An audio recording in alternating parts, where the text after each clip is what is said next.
한 가정에 아픈 환자가 있으면 참 걱정이 돼요. 그것도 나을 병이면 치료약이 있거나 치료를 받거나 하면 괜찮은데 그렇지 않으면 상당히 걱정이 되고요. 그 걱정은 단지 환자만의 걱정이 아니고 환자 가족 전체의 걱정이고 주변 사람들에게도 걱정이 됩니다.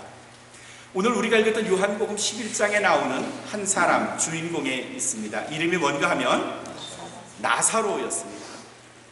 근데 성경을 쭉 읽어보면 이 사람의 본래 이름이 나사로였던 건 아닌 것 같은 게 마가복음 14장 3절을 보시면 예수님께서 베다니 문둥이 시몬의 집에 찾아갔다 하는 그런 내용이 나오는데 베다니 문둥이 시몬 이걸로 봐서는 본래 이름이 시몬이었던 것 같아요. 그 집에서 예수님이 식사를 하셨는데 식사를 한 이유가 이 시몬을 고쳐줬기 때문에 그래서 그 시몬이 문둥병에서 나았다 그래서 대접을 한 걸로 여겨지고요. 그의 누이들이 옥합을 깨트려서 예수님의 발을 닦아주셨다 하는 게 마가복음 14장에 등장해요.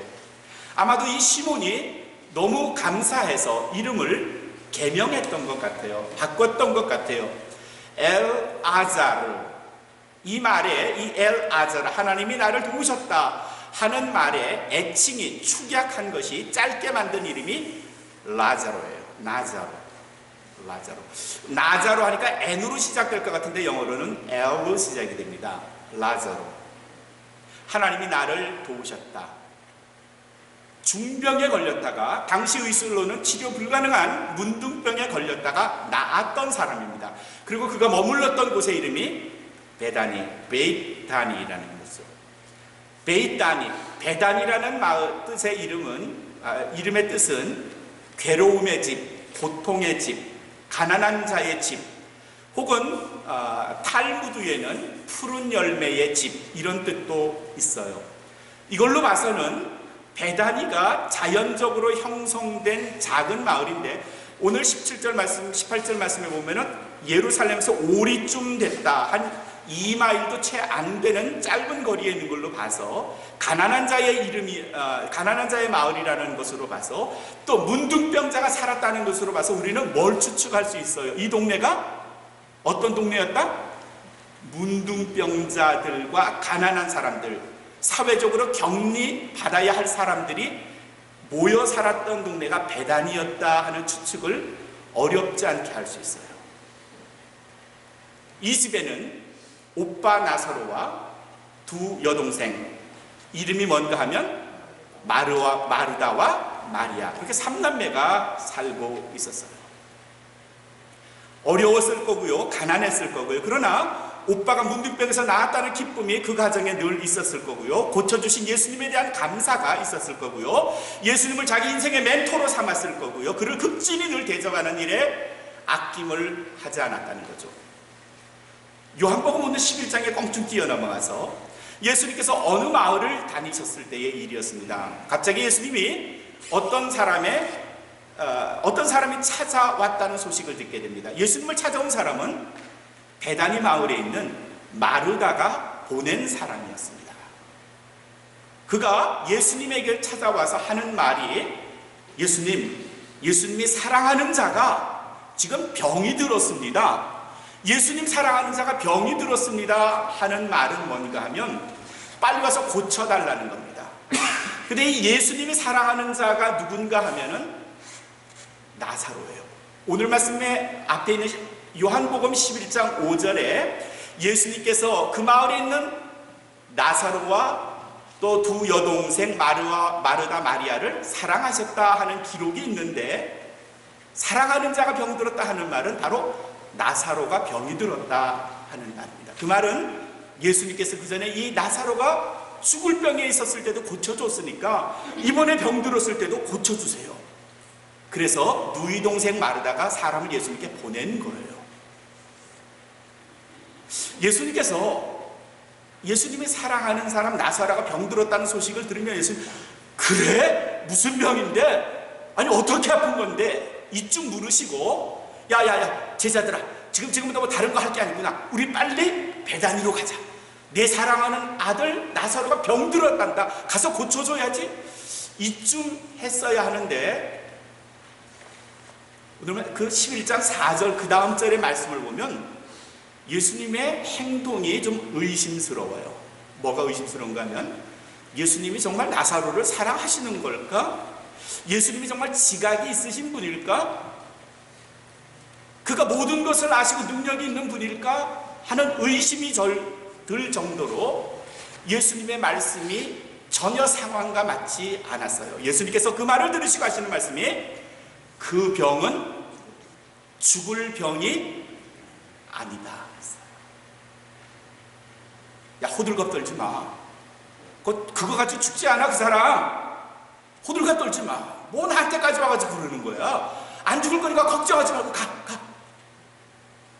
물론 그 뒤에 이어지는 말씀이, 그 병은 죽을 병이 아니요 하나님의 영광을 위함이며 또 하나님의 아들이 그로 인하여 영광을 얻게 하려 합니다. 이렇게까지 말씀을 하셨는데, 그 뒤에 말씀은 좀 수수께끼 같아요. 알지 못하는데 어쨌든 심부름꾼 이 사람이 들었던 내용은 그 병은 죽을 병이 아니다 하는 말만 예수님께 들은 거예요. 그리고 죽어라고 다시 떠나왔던 베다니 마을 마르다를 찾아갔겠죠. 그 후에 상황이 어떻게 되어 있는지에 대해서는 그 다음 말씀들이 설명을 하고 있습니다. 좀 껑충 뛰어서 17절쯤 가니까 오늘 우리가 읽었던 말씀부터 시작이 됩니다. 예수님께서 그곳에, 예수님이 계시던 곳에서 이틀을 더 머무셨어요. 그리고 하루 길을 행해서 베다니 마을에 도착하셨어요. 그런데 그 도착한 그날 베다니 집에 들어가서, 마르다 집에 들어가서 상황을 보니까 이건 보통 상황이 아닌 거예요. 이미 병들었다는 나사로가 죽은 지 며칠이 되었다? 나흘이 되었다. 나흘이 됐다. 4일이 됐다. 4일이 됐다는 말은요, 역으로 날짜를 계산하면 예수님이 그 마을에 오시기까지 하루 걸렸고, 예수님이 그 먼 곳에서 이틀을 지내셨고, 누군가 심부름꾼이 예수님까지 올 때 또 하루가 걸렸으니까, 결국 다른 말로 하면 마르다가 심부름꾼을 예수님에게 보낸 직후에 나사로가 죽은 거예요.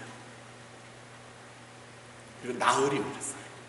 이 말을 꼭 다르게 말하면, 예수님이 심부름꾼의 이야기를 듣고 예수님 사랑하는 자가 병들었습니다 하는 말을 들었던 그 순간엔 이미 나사로가 어떻게 됐다? 죽어 있었던 거예요. 그런데 예수님은 뭐라고 말씀하셨는가 하면, 그 병은 죽을 것이 아니다. 엉터리. 예수님 엉터리. 예수님이 뭘 모르신 거예요. 나사로는 이미 죽었는데 예수님은 죽을 병이 아니라는 거야. 아, 예수님의 능력? 그거 가짜예요. 엉터리예요. 나사로가 죽었잖아. 아니, 죽었는데 어떻게 죽을 병이 아니라 말씀하실 수가 있고, 어떻게 그렇게 태연하실 수가 있고, 어떻게 사랑하는 사람이 죽어간다는데도 어떻게 그렇게 모른 척 하실 수가 있죠? 이탈리안 가곡에 카타리라는 게 있습니다. 무정한 마음, 내 마음을 그렇게 몰라줘, 뭐 그런 내용의 가사인데, 예수님이 지금 카타리예요. 무정한 마음이에요. 무정한 마음. 사랑한다면서도 하나도 급하지 않고 능력이 있으시다고 말하시면서도 자기가 사랑하는 나사로가 지금 죽어 있다는 사실조차도 모르시는 것 같아요. 상황은 이미 끝이 났는데, 그 나흘이라는 시간이 이미 지나갔고요. 11장 43절 44절을 쭉 읽어보면요, 예수님께서 나사로의 무덤에 들어갔었을 때 무덤에서 송장 냄새가 났대요. 썩은 냄새가 났대요. 부패하기 시작한 거예요. 이 말은 뭔가 하면요, 나사로는 완벽하게 죽었다는 말이에요. 그는 의학적으로 따져도 더 이상 소생 불가능하다, 그런 뜻이에요. 현대의학으로 풀어 말한다면 그는 심장사의 뇌사 상태였어요. 아니, 모든 게 끝이 났어요. 그가 죽었다는 것은 의심의 여지가 없었고, 몸에서는 송장 냄새, 썩는 냄새가 났다. 다른 말로 하면요, 희망이라고는 0.0000001%도 없어요. 구원의 가능성, 회생의 가능성 0%.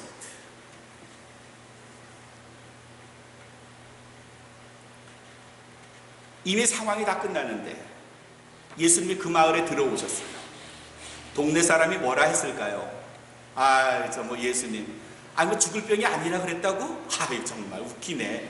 아니, 사람들 고쳐줬다고 능력 많다고 하시는데, 모든 걸 아신다고 했는데, 죽을 병이 아니랬다면서?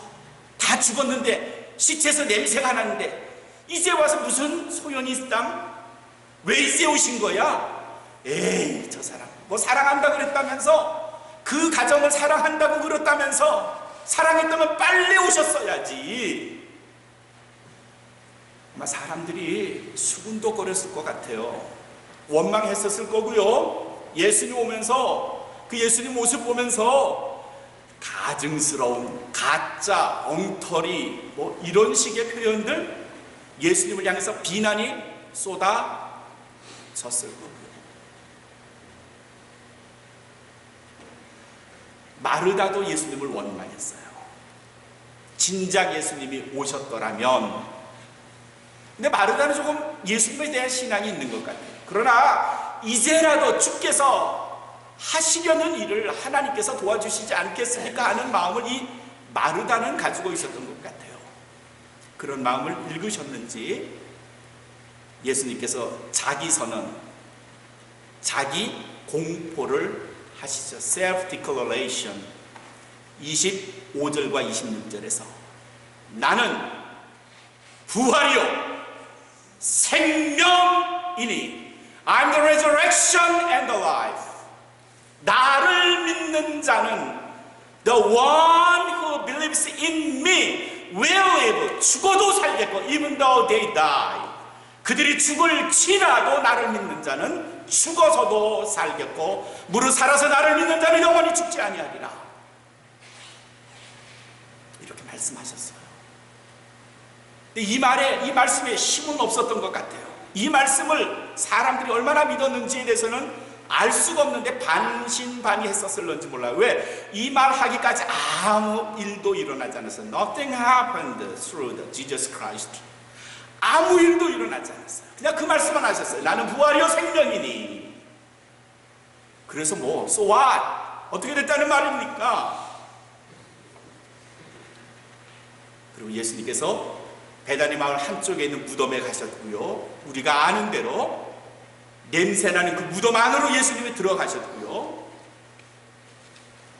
그리고 그곳에서 43절 무덤 안을 향하여 예수님께서 소리치십니다. 나사로야 나오너라. Lazarus come out. Come out. 그때는 냄새나고 누워있던 나사로가 그 무덤에서 걸어 나왔어요.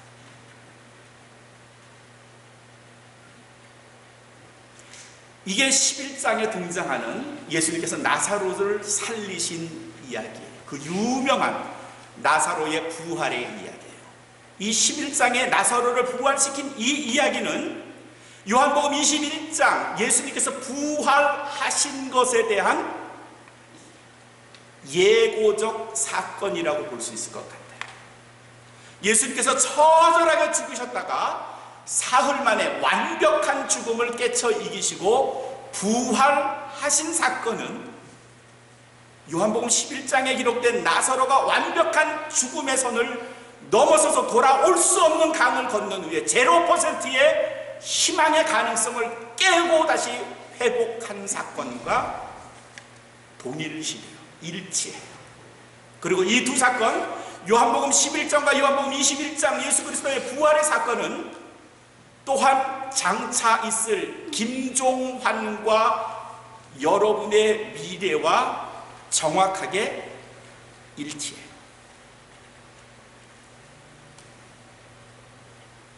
여러분도 나사로가 될 거고요. 여러분도 그리스도처럼 부활하실 거고요. 그러나 조건이 있어요. 오늘 말씀 11장 3절과 5절에서의 표현처럼 예수님이 사랑하시는 자가 혹은 예수님이 나사로를 사랑하셨다더라 옛 전제가 필요해요. 김종환이 예수님을 사랑한다면, 예수님이 김종환을 사랑한다면 요한복음 11장 혹은 21장 이 부활의 사건에 나도 포함이 될 수 있어요. 그러나 여러분이 그 사랑하는 하고 블랭크가 괄호가 있는데 그 안에 우리의 이름이 들어가 있지 않으면 우리는 오늘 말씀과 하등 상관이 없는 사람이 될 거예요. 내가 그리스도 안에 있지 않는다면, 내가 the one who believes in Jesus Christ 에 들어가 있지 않으면 저도 여러분도 예수님의 사랑하는 자가 아니고요, 그럼 부활의 사건은 저도 여러분도 해당되지 않을 겁니다. 오늘 말씀에서 우리는 4절의 말씀을 주목합니다. 오늘 본문은 아니지만 예수님께서 나사로의 병들었다 하는 모습을 들으시고 하신 말씀이 그 병은 죽을 병이 아니다. 죽을 병이 아니다. 지난 한 주간에 혹시 아픔이 있으셨습니까? 어떤 일이 잘 안 돼서 뒤틀려서 고통스러운 적이 있으셨습니까? 내가 가지던 비전, 꿈, 희망들이 꺾여서 가슴이 좀 아프셨습니까? 내 의지가 짓밟혀서 고통스러우셨던 적이 있습니까? 그럴 때 주님이 우리를 향하여 그 고통은 죽을 고통이 아니라 그 아픔은 상실된 아픔이 아니라 그 꺾인 희망은 없어질 희망이 아니라 이렇게 말씀해 주십니다. 우리는 생각하기를 내 가진 모든 것을 빼앗겼을 때, 내가 소중하게 여겼던 것이 없어졌을 때 나는 이제 절망이야, 나는 이제 구원의 가능성이 없어, 희망이 없는 거야, 난 이제 절망이야 라고 말했을지라도 예수님께서 우리에게 해주시는 말씀은요, 그 절망은 희망 없는 절망이 아니야, 그렇게 말씀하신다는 거죠. 보세요, 사람들은 나사로가 죽었으니까 끝났다고 생각을 했어요. 그것은 사라진 희망이었고요, 그래서 완벽한 죽음이었고요. 근데 예수님은 그 병은 죽을 병이 아니라 그러셨거든요. 사람들은 예수님이 틀렸다고 생각을 했고요, 예수님이 엉터리라고 생각했을 수도 있어요. 그러나 완벽한 죽음 안에 갇혀있는 나사로, 동굴 안에 갇혀있는 나사로, 시체 썩는 냄새가 나는 나사로를 향하여 예수님이 하시기를 Come out, 나사로야 나오너라 라고 말씀하신 건요, 100%의 절망을 뒤바꾸신 그리스도의 역사였어요.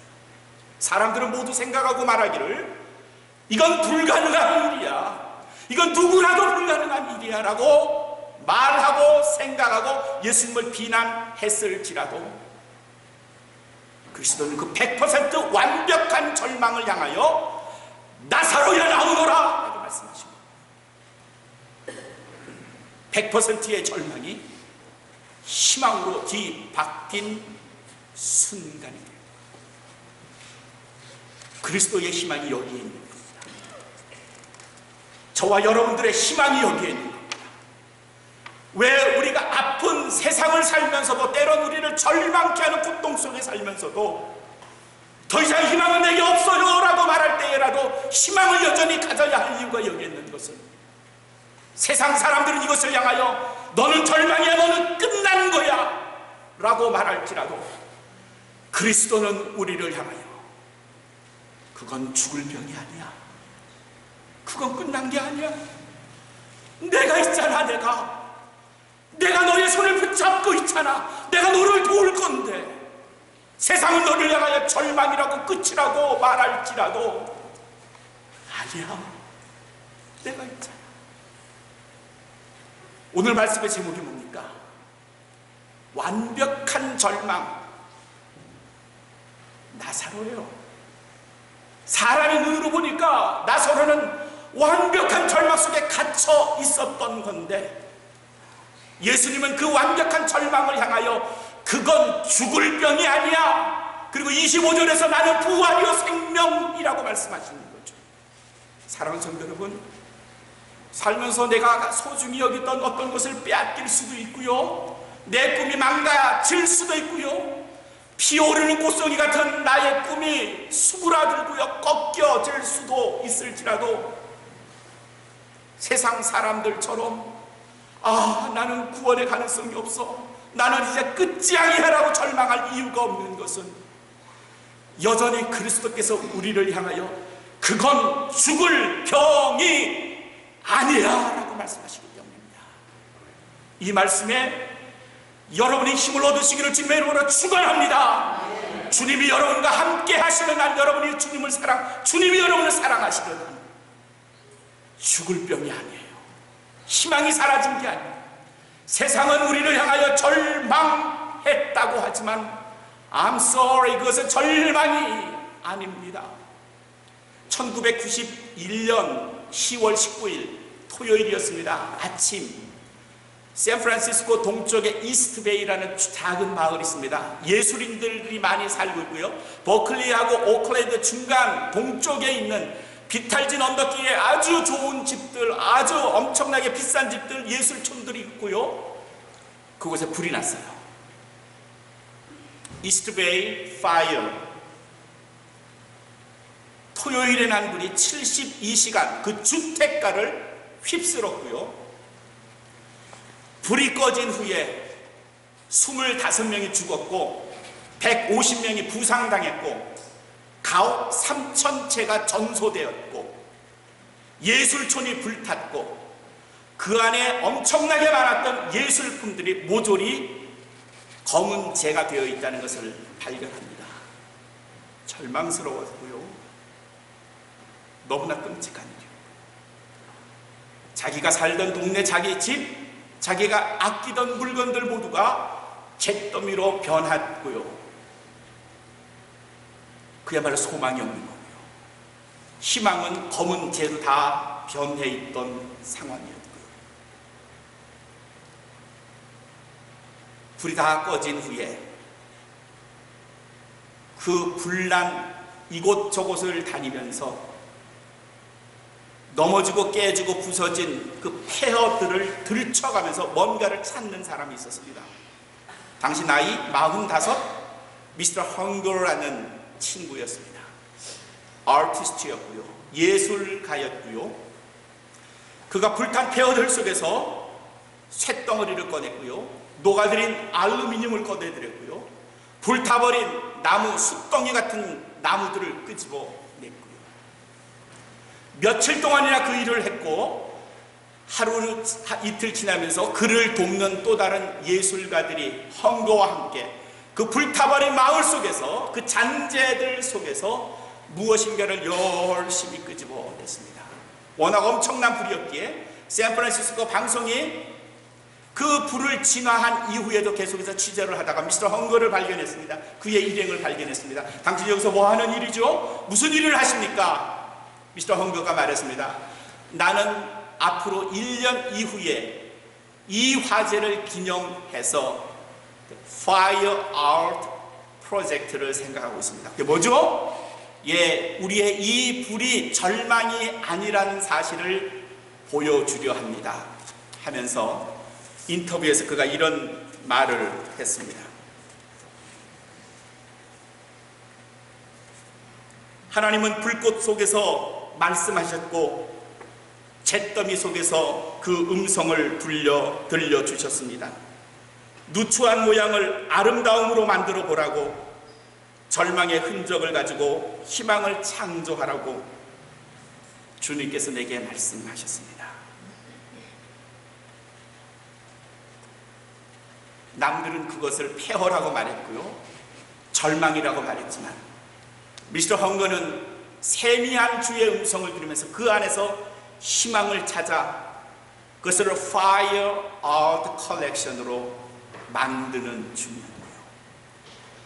그리스도 신앙의 힘은, 예수 그리스도의 능력은 절망을 희망으로 바꾸는 능력을 가지고 있음을 보여주려 했던 거예요. 19세기 프랑스를 대표하는 사상가였던 빅터 위고도 그런 이야기를 했습니다. 누군가가 빅터 위고에게 우리가 모든 것을 다 빼앗겼을 때 우리는 어떻게 해야 하나요? 질문을 했습니다. 빅터 위고가 활짝 웃는 낯으로 이렇게 대답을 합니다. 내 머리에는 겨울이 있지만 영원한 봄이 내 가슴 속에 있습니다. 내가 무덤으로 내려간다고 해도 내 삶이 끝났구나 할 수 없습니다. 내 삶은 계속해서 시작될 것이기 때문입니다. 무덤은 어두운 통로가 좁은 길이 아니라 통로입니다. 그것은 어둠을 끝내고 새벽을 여는 통로입니다. 터널과 굴의 차이점을 빅터 위고가 말해준 겁니다. 굴은 말이죠, 들어가면 어둡고 좁아지고요, 끝이 막혀 있습니다. 절망이죠. 그러나 그리스도 안에서는 굴이 끝이 아니라 터널이라는 말이죠. 터널은 들어가면 들어갈수록 좁아지지는 않고 마지막에 통로가 있어요, 없어요? 통로가 있습니다. 그리스도 안에 있으면 통로가 열려져 있는 길입니다. 빅터 위고는 인생의 절망이 그리스도 안에 있기만 하면 그것은 막다른 통로가 아니라 길이 아니라 그것은 터널이라는 통로라는 사실을 우리에게 말해줍니다. 인간을 분류할 때 이렇게 합니다. 원시적 인간을 인류 문명사에서는 호모 하빌리스라고 말합니다. 손을 쓰는 사람, 손을 쓰는 인간, 그렇게 호모 하빌리스. 그 위에 진화된 인간을 호모 엘렉투스라고 말합니다. 도구를 쓰는 사람이죠. 인간이 손을 쓰기 시작하면서 도구를 만들어 사용하는 게 호모 에렉투스입니다. 더 진화된 인간, 머리를 쓰는 인간을 드디어 발견했는데 호모 사피엔스라고 말합니다. 손을 쓰고 도구를 쓰고 더 진해서 머리를 씁니다. 제가 지난주에 말했나요? 에리 프롬이라고 하는 유대인 철학자, 미국의 철학자는 그런 비유를 가르쳐서 인간은 희망의 동물입니다. 인간은 희망의 동물이라는 겁니다. 더구나 그리스도 안에 있기만 하면은 인간은 희망의 동물입니다. 절망이라는 사실을 우리는 잊어야 한다는 말씀이죠. 성경은 말합니다. 우리는 어떤 상황 속에도 희망을 가지고 살아야 한다고요. 어떤 상황 속에서도 저와 여러분은 희망 속에 있어야 한다고요. 하나님이 사랑하는 자, 그리스도가 사랑하는 자에게서는 어떤 형편이든지 우리는 희망을 가지고 산다고요. 완벽한 절망이라고요? 아니요, 천만이요. 빌립보서 4장 6절과 7절에서 사도 바울은 우리에게 이렇게 말해줍니다. 너희가 절망스럽니? 고통스럽니? 어떤 일이라도 절망하지 마십시오. 어떤 일이라도 실망하지 마십시오. 그리고 오직 모든 일에 기도와 간구로 너희 구할 것을 감사함으로 하나님께 아뢰라. 모든 것을 빼앗겼다고, 모든 것이 상실됐다고 절망하지 마시고요. 오직 모든 일에 어떤 일에 기도와 간구로 너희 구할 것을 감사함으로 하나님께 아뢰라. 그리하면 모든 지각에 뛰어난 하나님의 평강이 그리스도 예수 안에서 너희의 마음과 생각을 지켜 너희를 희망 속에 살게 할 것이라. 아멘. 그래서 에리 프롬은 이런 희망의 인간을 호모 에스프렌자라고 말합니다. 희망의 사람, 희망의 사람. 사랑하는 성도 여러분, 그리스도께서 나사로의 집에 등장하시면서 이 병은 죽을 병이 아니라 하나님의 영광, 그리스도 안에서 하나님의 영광을 나타낼 병이라고 말씀하셨습니다. 어떤 절망, 어떤 괴로움이 우리를 어렵게 하고 상실하게 할지라도 사랑하는 성도 여러분, 우리가 그분 안에 있으면 여전히 저와 여러분은 희망에 있는 겁니다. 누군가는 이것이 완벽한 절망, 더 이상 소생 가능성이 없다고 말할지라도 좌절하지 마세요. 모든 일에 기도와 간구, 감사함으로 하나님께 아뢰라. 모든 일에 지각에 뛰어난 하나님의 평강이 그리스도 예수 안에서 저와 여러분의 마음과 생각을 지켜주실 줄 믿으셔서 희망의 사람 호모 에스프렌자가 되시기를 주님의 이름으로 축원합니다.